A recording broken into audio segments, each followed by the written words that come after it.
జనసేన పార్టీకి పవన్ కళ్యాణే ఓనర్ కావచ్చు. కానీ జనసేన తరపున ఎన్నికల బరిలో ఉన్న వారిలో 100% మంది మాత్రం టీడీపీ నేతలే. జనసేన జెండా మోసిన వారికి మొండి చేయి చూపించి చంద్రబాబు నాయుడు చెప్పిన నేతలకే పవన్ కళ్యాణ్ టికెట్లు ఇచ్చారు. ఇది ఒరిజినల్ జనసేన నేతలకు మంట తెప్పిస్తోంది. పవన్ కళ్యాణ్ని ప్యాకేజ్ స్టార్ అని ప్రత్యర్థులు విమర్శించినప్పుడు వారిని తిట్టిపోసిన జనసేన నేతలు ఇప్పుడు పవన్ టికెట్లు ఇస్తోన్న తీరును గమనించి ప్రత్యర్థుల ఆరోపణ నిజమే కదా అని అనుకుంటున్నారు. చంద్రబాబు నాయుడు కూర్చోమంటే కూర్చుంటే, నిలబడమంటే లేచి నిలబడుతూ పవన్ కళ్యాణ్ కాపుల పరువు తీశారని వారు ఆగ్రహంతో రగిలిపోతున్నారు.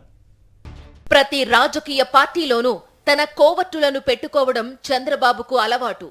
ఆ క్రమంలోనే బీజేపీ, కాంగ్రెస్ పార్టీల్లో తన మనుషులను చేర్పించుకుని నీతిమాలిన రాజకీయాలు చేస్తున్నారు. తాను దగ్గరుండి పెట్టించిన జనసేనలోనూ తన మనుషులతో నింపేశారు. ప్రత్యేకించి ఈ ఎన్నికల్లో జనసేనకు 21 అసెంబ్లీ, 2 లోక్సభ స్థానాలను కేటాయించారు చంద్రబాబు. 40 నుండి 50 స్థానాలు వస్తాయనుకుంటే 21 సీట్ల ఇవ్వడం పట్ల జనసేన కార్యకర్తలు కుతకుతలాడిపోయారు. సరే, ఆ వచ్చిన 21 సీట్లలో అయినా మొదట్నుంచి జనసేన కోసం కష్టపడ్డ వారికి టికెట్లు దక్కుతాయని అనుకుంటే అక్కడ వెన్నుపోటు పడిపోయింది. చంద్రబాబు నాయుడు టీడీపీ ద్వారా టికెట్లు ఇవ్వలేకపోయినా టీడీపీ నేతలను, ఇతర పార్టీల వలస నేతలను తెలివిగా జనసేనలోకి పంపించి జనసేన తరపున వారికి టికెట్లు ఇప్పించారు. ఈ ప్రక్రియలో జనసేన నేతలు చాలా మందికి ఘోరమైన అన్యాయం జరిగిపోయింది. ఎన్టీఆర్ కృష్ణా జిల్లాలో తన విధేయుడు సుజనా చౌదరికి విజయవాడ వెస్ట్ సీటు ఇప్పించుకోవడం కోసం అక్కడ 10 ఏళ్లుగా జనసేన కోసం కష్టపడుతూ వచ్చిన బీసీ నేత పోతిన మహేష్ ను పక్కన పెట్టించారు చంద్రబాబు నాయుడు. చివరి వరకు పోతిన మహేష్ కు టికెట్ ఖాయమని పవన్ కళ్యాణ్ నమ్మబలుకుతూనే వచ్చారు. చివరి నిమిషంలో ఆ సీటును బీజేపీకి వదిలేసుకుని చేతులు దులిపేసుకున్నారు. పోతిన మహేష్ గుండె పగిలేలా ఆక్రోశిస్తున్నారిప్పుడు. శ్రీకాకుళం జిల్లా పాలకొండ నియోజకవర్గం నుంచి పోటీ చేయాలని టీడీపీ నేత నిమ్మక జయకృష్ణ ఆశించారు. అయితే ఆ సీటును పొత్తులో జనసేనకు ఇచ్చేశారు చంద్రబాబు. ఆ తరువాత పావులు కదిపి అదే నిమ్మక జయకృష్ణకు జనసేన తరపున టికెట్ ఇప్పించుకున్నారు చంద్రబాబు. విశాఖ జిల్లా అనకాపల్లిలో మాజీ మంత్రి కొణతాల రామకృష్ణ కొద్ది వారాల క్రితం టీడీపీలో చేరడానికి వచ్చారు. ఆయన అనకాపల్లి సీటు అడిగారు. కొణతాలను జనసేనలోకి పంపించిన చంద్రబాబు పొత్తులో భాగంగా అనకాపల్లిని జనసేనకు కేటాయించారు. జనసేన తరపున కొణతాలకు టికెట్ ఇప్పించారు. అనకాపల్లి సీటు కోసం 10 ఏళ్లుగా జనసేనకు విధేయంగా పనిచేస్తోన్న పరుచూరి భాస్కర్ రావును పవన్ పక్కన పెట్టారు. 2019 ఎన్నికల్లోనూ కొణతాల టీడీపీ అభ్యర్థుల తరపున ప్రచారం చేసిన సంగతి తెలిసిందే. మరో పచ్చనేత పంచకర్ల రమేష్ బాబు. పెందుర్తి నుండి జనసేన తరపున టికెట్ కొట్టేసిన పంచకర్ల గతంలో టీడీపీ తరపున యలమంచిలి ఎమ్మెల్యేగా పనిచేశారు.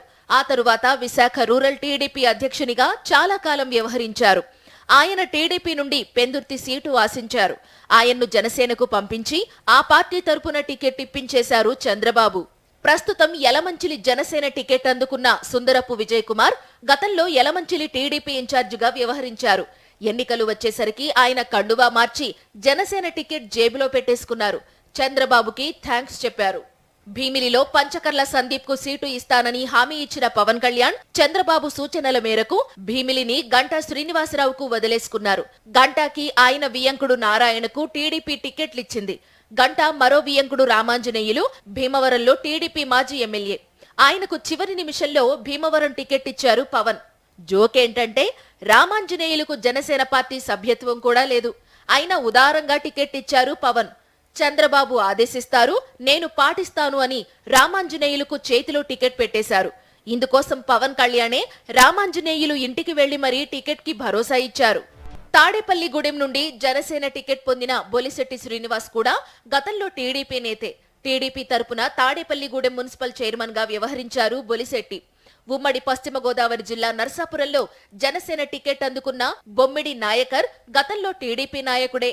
సీటు ఇస్తామన్న గ్యారంటీ తీసుకున్న తర్వాతనే నాయకర్ జనసేనలో చేరారు. ఉంగుటూరు జనసేన అభ్యర్థి పచ్చమట్ల ధర్మరాజు కూడా ఒకప్పుడు టీడీపీ నాయకుడే.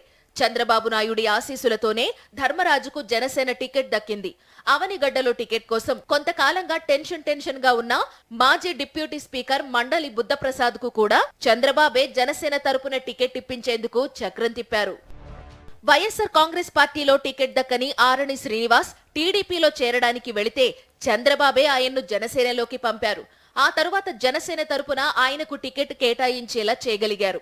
తెనాలి నుండి జనసేన తరపున పోటీ చేస్తున్న నాదెండ్ల మనోహర్ చంద్రబాబు కోవతే అన్నది బహిరంగ రహస్యం. మచిలీపట్నం లోక్సభ టికెట్ దక్కించుకున్న బాలశౌరి కూడా చంద్రబాబు నాయుడి ఆదేశాల మేరకు జనసేన తరపున బరిలో ఉండగలిగారు. మొత్తం మీద జనసేన అయినా బీజేపీ అయినా పొత్తు పెట్టుకోవడం వరకే వాటి పని. ఆ పార్టీల తరపున టికెట్లు ఎవరికి ఇవ్వాలన్నది చంద్రబాబు నిర్ణయిస్తారు. టీడీపీ మూలాలు చంద్రబాబుకు నమ్మకస్తులైన వారికే 2 పార్టీల తరపున టికెట్లు దక్కేలా చేసుకోగలిగారు. ఇది చంద్రబాబు విజయం అనే కంటే బీజేపీ జనసేనల రాష్ట్ర నాయకత్వాలు అమ్ముడుపోయాయంటేనే కరెక్ట్ గా ఉంటుందంటున్నారు రాజకీయ పండితులు.